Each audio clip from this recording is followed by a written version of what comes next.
There are many ways to define good and evil, but most people end up seeing evil as something subjective. Basically, anything they personally disagree with.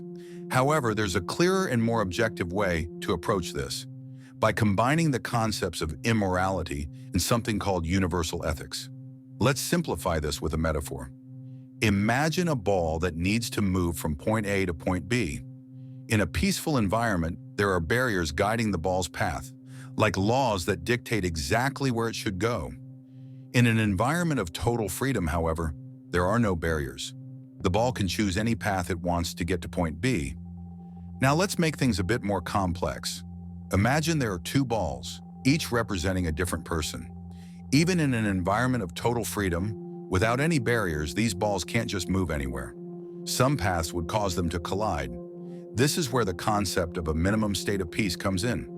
This state is reached when the balls are able to move freely without colliding with each other. It's like a universal rule. The balls can take any path they want, as long as they respect each other's space. If we translate this to the real world, these balls represent people from different cultures and with different ways of acting. Just like the balls, every person has their own path for how to approach a situation. The problem arises when these paths clash and cause conflict. The minimum state of peace, then, is what we call universal ethics. It's about asking yourself, if I were in this other person's position, how would I want others to treat me? This reflection provides a basic guideline for coexistence, even in a world with diverse cultures and perspectives. Now that we've laid this foundation, let's connect these ideas to the difference between being evil and being immoral. Immorality is when someone disobeys society's laws, even though they know those laws exist.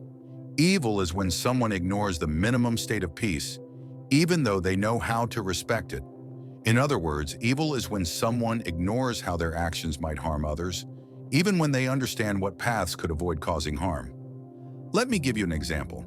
Imagine someone who disobeys an authoritarian law because they believe it's unfair. That person might be considered immoral, but they can still be good because they're trying to respect the minimum state of peace. On the other hand, an authoritarian government that enforces its own laws might be considered moral, but still evil, because it disregards how its actions harm others. Think about this in everyday situations. For instance, if someone breaks a traffic rule to avoid causing a bigger accident, they might be seen as immoral in the eyes of the law, but they're still acting with good intentions, prioritizing the safety of others. In the end, the real question is, how do we balance freedom and coexistence in a society? How do we create rules that promote peace without destroying individual freedom?